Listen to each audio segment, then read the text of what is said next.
Welcome you all to SAT LightUp channel. Maya Angelou part 2 video. In the part 2 I'm going to explain I know why the caged bird sing poem in a stanza wise. வீடியோக்குள்ளே போகிறதுக்கு முன்னாடி நம்ம channel நீங்கள் இன்னும் subscribe பண்ணலை அப்படின்னா subscribe பண்ணி bell icon click பண்ணிக்கோங்க. பிகாஸ் இதில் போடுற வீடியோஸ் எல்லாமே ப்ரிப்பேர் பண்ணி கரெக்டான எக்ஸ்ப்ளனேஷன் தெரிஞ்சதுக்கப்புறம் தான் போடுறோம். அண்ட் இந்த வீடியோ நீங்கள் ஃபாலோ பண்ணிக்கிட்டீங்க அப்படின்னா உங்களோட ப்ரிப்ரேஷனுக்கு ஹெல்ப்ஃபுல்லாக இருக்கும். Let us all prepare together. And வீடியோக்குள்ளே போகலாம். லாஸ்ட் வீடியோவில் மாயா ஏஞ்சலோட ப்ரீஃப் பயோகிராஃபி நான் ஷேர் பண்ணியிருக்கேன். நீங்கள் அந்த வீடியோ பார்க்கலன்னா பார்த்துட்டு வந்து இந்த stanza wise explanation you just see. Because ஒரு போயம் நம்ம படிக்கிறதுக்கு முன்னாடி ஒரு ஆத்தர் இன்ட்ரொடக்ஷன் கம்பல்சரி தெரிஞ்சிருக்கணும். பிகாஸ் ஆத்தர் இன்ட்ரொடக்ஷன் தெரிஞ்சால் மட்டும்தான் we can understand is there any connectivity between author life and this poem. And undoubtedly நீங்கள் இந்த போயம் எடுத்தீங்க அப்படின்னா I know why the caged bird sings நம்ம எல்லாருக்கும் தெரியும்.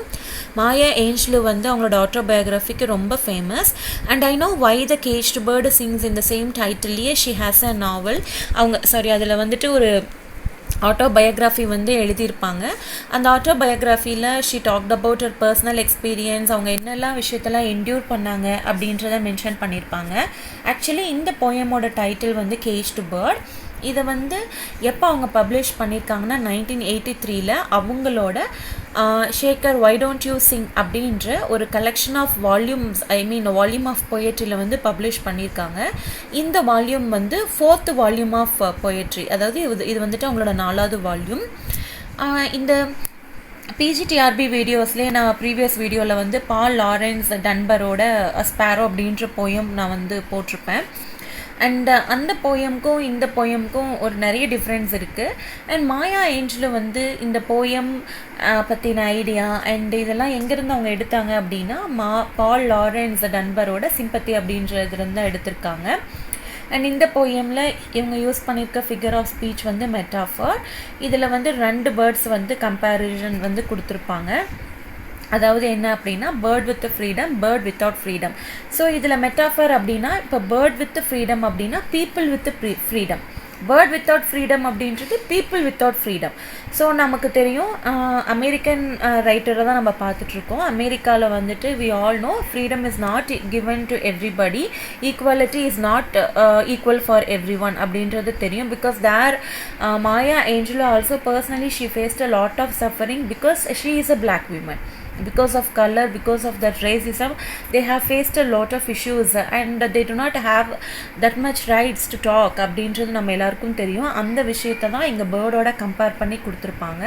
டோட்டலாக இந்த போயமில் வந்துட்டு we have 6 stanzas. அதில் வந்துட்டு refrain யூஸ் பண்ணியிருப்பாங்க. refrainனா அதாவது பர்டிகுலர் லைன்ஸை வந்துட்டு எகெயின் ரிப்பீட் பண்ணியிருக்க அந்த ஒரு டிவைஸ்க்கு பேர் தான் வந்து ரெஃப்ரைன். அண்ட் அது வந்துட்டு இந்த போயமில் இருக்கும். And let's get into a stanza. First stanza. இந்த ஃபர்ஸ்ட் ஸ்டான்ஸாவில் வந்து ஃபர்ஸ்ட் மாயா ஏஞ்சலு வந்து a bird with freedom, அதாவது ஃப்ரீ பேர்ட் அதை பற்றி பேசியிருக்காங்க. அது எப்படி தன்னோட ஃப்ரீடம் வந்துட்டு யூஸ் பண்ணுது, தன்னோட ஃப்ரீடம்னால அந்த பேர்ட் வந்துட்டு எந்த அளவுக்கு ஹாப்பியாக இருக்குது, எந்த அளவுக்கு லிபர்ட்டியாக இருக்குது, எந்த அளவுக்கு அதை என்ஜாய் பண்ணுது, எந்த அளவுக்கு அது காமன் கம்போஸ்டாக ரொம்ப பீஸ்ஃபுல்லாக இருக்குது அப்படின்றதான் கொடுத்துருப்பாங்க. இதில் அந்த ஃப்ரீ பேர்ட் என்ன பண்ணுது அப்படின்னா அந்த விண்டில் வந்துட்டு அழகாக ஃப்ளை பண்ணி வந்து போயிட்டுருக்கு. அண்ட் அது வந்துட்டு எண்ட் ஆகுற வரைக்குமே போகுது. அண்ட் அது என்ன பண்ணுது அப்படின்னா இப்போ ஒரு பேர்டுக்கு ஒரு ஃப்ரீடம் அப்படின்னா அதனோட விங்ஸ் தான். ஏன்னா அதனோட இறகை வந்துட்டு அதனோட ரெக்கையை விரித்து பறக்கும்போது தான் அது தான் போகணும் அப்படின்ற உயரத்தை நோக்கி பறக்க முடியும் இல்லையா. அப்போ அந்த விங்ஸ் அப்படிங்கிறது ஒரு ஃப்ரீடம் மாதிரி ஒரு பேர்டுக்கு. அது என்ன பண்ணுது அப்படின்னா அந்த விங்ஸை வந்துட்டு ஆரஞ்ச் சன்ரேஸ், அதாவது இப்போ நமக்கு வந்துட்டு அந்த சூரிய வெளிச்சம் வந்து தெரியும் போது அந்த ரேஸ் வந்து படும்போது, ஸோ நீங்கள் அப்படியே இமேஜின் பண்ணுங்கள் ஒரு பேர்டு வந்து ஒரு சன்னை இப்படி கிராஸ் பண்ணி போகும்போது அதனோட லைட் வெளிச்சத்தில் அது எப்படி தெரியும் அந்த மாதிரி வந்து போகுது. அது மட்டும் இல்லாமல் இந்த ஃப்ரீ பேர்ட் வந்துட்டு ரொம்ப ஹாப்பியாகவும் ரொம்ப ப்ரௌடாகவும் என்ன சொல்லிக்குது அப்படின்னா இந்த ஸ்கை என்னது தான் அப்படின்ற மாதிரி சொல்லுது. ஏன் இவ்வளோ அதுக்கு வந்துட்டு சொல்லுது, ஏன் அது வந்து இவ்வளோ என்ஜாய் பண்ணுது அப்படின்னா because it is a free bird, because it has freedom.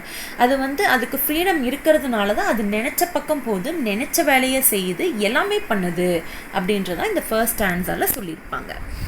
And second ஸ்டான்ஸால் அப்படியே ஆப்போசிட்டுங்க, அப்படியே பேரடாக்ஸாக பேசியிருப்பாங்க. ஃபர்ஸ்ட் ஸ்டான்ஸால் நம்ம என்ன பார்த்தோம், ஒரு பேர்டுக்கு லிபர்ட்டி இருந்தால் அது எந்த அளவுக்கு என்ஜாய் பண்ணும், எவ்வளோ தூரத்துக்கு போகும். So a bird can do whatever it pleases to do இல்லையா? அதே மாதிரி தான் செகண்ட் ஸ்டான்ஸால். இந்த செகண்ட் ஸ்டான்ஸால் வந்துட்டு கம்ப்ளீட் ஆப்போசிட். அதாவது இதில் வந்து ஒரு பேர்டுக்கு ஃப்ரீடம் இல்லை அப்படின்னா அது எந்த அளவுக்கு கஷ்டப்படும், அந்த ஃப்ரீடம்காக அது எவ்வளோ ஏங்குது அப்படிங்கிறத பேசியிருப்பாங்க. அதாவது இந்த ஸ்டான்ஸாக படிக்கும்போது யூ மஸ்ட் இமேஜின் ஒரு கேஜ் இருக்குது, அந்த கேஜுக்குள்ளே ஒரு பேர்டு இருக்குது. அது வந்து இப்போ முன்னாடி ஸ்டான்ஸால் நம்ம என்ன பார்த்தோம், விண்டு போகிற பக்கமெல்லாம் அந்த பேர்டு போகுது, நிறைய ஸ்ட்ரீம்ஸ் எல்லாம் கடந்து போகுது, ஈவன் அந்த விண்டு எங்கே எண்ட் ஆகுதோ அது வரைக்கும் போகுதுன்னு பார்த்தோம். பட் இந்த கேஜ் டு பேர்டில் அந்த கூண்டு அப்படிங்கிறது ரொம்ப சின்னதாக இருக்கும்.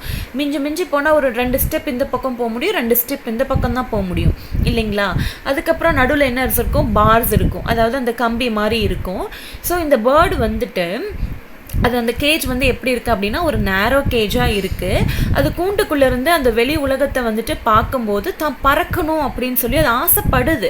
பட் அதனால் பறக்க முடியல. ஏன் அப்படின்னா is wings R clipped.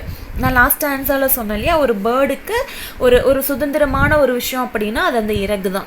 So இந்த பேர்டுக்கு வந்துட்டு அந்த இறகையே கட் பண்ணிட்டாங்க. அப்படிங்கும்போது நம்ம மெட்டாஃபரிக்கலாக யோசித்தோம் அப்படின்னா என்னென்னா அந்த லிபர்ட்டி வந்துட்டு அவங்களுக்கு கொடுக்கல. அது வந்து ரொம்ப வைலண்ட்டாக அந்த பிளாக் அமெரிக்கன்ஸ் கிட்டேருந்து வந்து பறிக்கப்பட்டிருக்கு அப்படின்றத வந்து பேசுகிறாங்க. அது நடக்கணும், பறக்கணும், என்ன பண்ணாலும் நினச்சாலும் அதனால் முடியல. Because his feet are tied. அதனோட கால்களை வந்து கட்டி போட்டிருக்காங்க. அப்படின்னா என்ன அர்த்தம், அவங்களுக்கு அந்த ஃப்ரீடம் வந்துட்டு கொடுக்கல, அதை எடுக்கப்பட்டது, பறிக்கப்பட்டது அப்படின்னு சொல்லி பேசுகிறாங்க. ஸோ அதனால் தான்கிட்ட விங்ஸும் இல்லை, தான் வந்துட்டு ஒரு நடக்கலாம் ஒரு ஓடலாம் நினைக்கும் போது ஃபீட்டும் வந்து கட்டி போட்டிருக்காங்க. So the bird started to use his voice to sing about the freedom. Okay, அதுதான் இந்த செகண்ட் ஸ்டான்ஸால் சொல்லியிருக்காங்க. And third stanza again it is a continuation of the caged bird. அந்த கேஜ்டு பேர்ட் என்ன பண்ணுது அப்படின்னா, ஓகே தங்கிட்ட இருக்க வாய்ஸை வச்சு நம்ம ஒரு ஃப்ரீடம் பற்றி பாடலாம் அப்படின்னு நினைக்கும் போது அந்த சாங்குமே எப்படி இருக்குது அப்படின்னா ரொம்ப ஃபியர்ஃபுல்லாக இருக்குது. பிகாஸ் அதுக்கு ஃப்ரீடம்னா என்னன்னே தெரியல. பட் ஆனால் அந்த விஷயத்துக்காக ஏங்குது. அது என்ன நினச்சி பாடுது அப்படின்னா, ஏதோ ஒரு டிஸ்டன்ஸ் பிளேஸில் ஏதாவது ஒரு மலையில் தன்னோட நம்ம பாடுற பாட்டு வந்துட்டு அது கேட்டுறாதா, கேட்டு ஒரு நல்லது வந்துட்டு நடந்துராதா.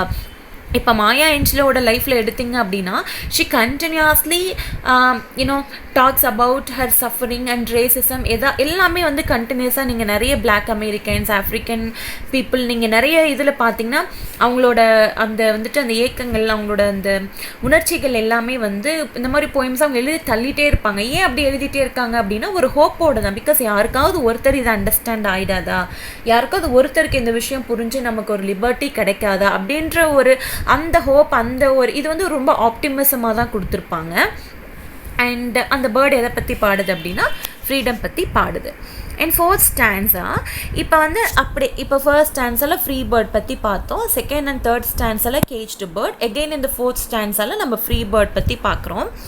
ஸோ இப்படி கேஜ்டு பேர்டு ஒரு பக்கம் சஃபர் ஆகிட்டுருக்க இந்த கட்டத்தில், இந்த ஒரு சுச்சுவேஷனில் இந்த ஃப்ரீ பேர்டு என்ன பண்ணுது அப்படின்னா இன்னும் புது புது விஷயங்களை பற்றி யோசிக்குது. பிகாஸ் அதுக்கு ஃப்ரீடம் இருக்குது. ஸோ அதனால் அது யோசிக்குது. அது மட்டும் இல்லாமல் அந்த விண்டில் அந்த மரங்கள்லாம் ஆடும்போது அதனோட காற்று வந்துட்டு எப்படி வருது, அது பறக்கும் போது கீழே வந்துட்டு அந்த புழுக்கள் எல்லாம் இருக்கும் இல்லையா, அதெல்லாம் எப்படி சாப்பிட்லாம், அதுவும் அந்த பர்டிகுலராக அந்த விடிய காத்தால் இந்த புழுக்கள்லாம் நமக்காக தான், நம்மளோட ஃபுட்டு தான் இதெல்லாம் அப்படின்னு சொல்லி அதை நினச்சிட்ருக்கு. அது மறுபடியும் என்ன சொல்லுது அப்படின்னா இந்த ஸ்கை என்னது, இந்த வானம் என்னது, இந்த உலகம் என்னது அப்படின்னு சொல்லி அது ஃப்ரீயாக இருக்குது. Because it is a free bird. And fifth ஸ்டான்ஸால் எகெயின் கேஜ்டு பேர்ட்.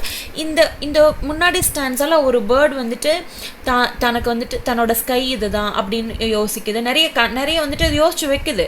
பட் இந்த கேஜ்டு பேர்டால் எதுவுமே யோசிக்க முடியல. ஏன் அப்படின்னா இதனோட கனவுகள் எல்லாமே ஒரு ஒரு ஒரு இறந்து போன ஒரு விஷயமா இருக்குது. கிரேவ் அப்படின்றது உங்களுக்கு தெரியும். கிரேவ் ஆஃப் ட்ரீம்ஸ் அப்படின்னா அது ஒரு இறந்து போன விஷயங்களாக தான் வந்துட்டு இருக்குது. அண்ட் பிகாஸ் அதனால் என்ன பண்ண முடியல அப்படின்னா again wings are clipped and feets are tied. So அதனால தான் தன்னோட வாய்ஸை யூஸ் பண்ணி அது வந்து பாடுது அப்படின்னு சொல்கிறாங்க. Moving to the last stanza இதுதான் வந்துட்டு ரெஃப்ரைன். பிகாஸ் அந்த தேர்ட் ஸ்டான்ஸால் யூஸ் பண்ண சேமே தான் வந்து இங்கே யூஸ் பண்ணியிருக்காங்க. அண்ட் ஏன் வந்துட்டு இந்த ரெஃப்ரைன் கொடுத்துருக்காங்க அப்படின்னா, again it is not reiterating the suffering, but என்ன அப்படின்னா ஒரு ஹோப். ஓகே, ஒரு ஒரு ஒரு ஒரு பிலீஃப் ஃபேக்டர். நமக்கு வந்துட்டு ஃப்ரீடம் கிடைச்சிடாதா, நம்ம கண்டினியூஸாக இதை ட்ரை பண்ணிகிட்டே இருந்தால் நமக்கு இது கிடைக்காதா, ஏதோ ஒரு டிஸ்டன்ஸ் பிளேஸில் ஏதோ ஒரு ஹில்லில் நம்மளோட சாங் வந்துட்டு கேட்டு இது கிடைக்காதா, அண்ட் கிடைக்கும் அப்படிங்கிற ஒரு நம்பிக்கையில் தான் இந்த பேர்ட் வந்து பாடிட்டுருக்கு. அண்ட் இதுதான் overall concept of the poem. இங்கே பேர்ட் அப்படின்னா Maya Angelou she is not talking about the freedom for the bird, she talks about the freedom for the people, black American அப்படின்றது தான் வந்து கான்செப்ட். அண்ட் 2 பேர்ட்ஸ் அப்படின்றது metaphor. And hope you all understand the poem. நம்ம சேனலை subscribe பண்ண நீங்கள் மறக்காதீங்க. And videos போடும்போது இன்கேஸ் ஒரு காஷியஸ் இல்லாமல் இன்கேஸ் ஏதாவது ஒரு மிஸ்டேக் பண்ணியிருக்கோம் அப்படின்னா ப்ளீஸ் அதை நீங்கள் வந்துட்டு சேட் பாக்ஸில் நீங்கள் வந்து கிளாரிஃபை பண்ணலாம். It is not an issue. And thank you for the watching. Thank you.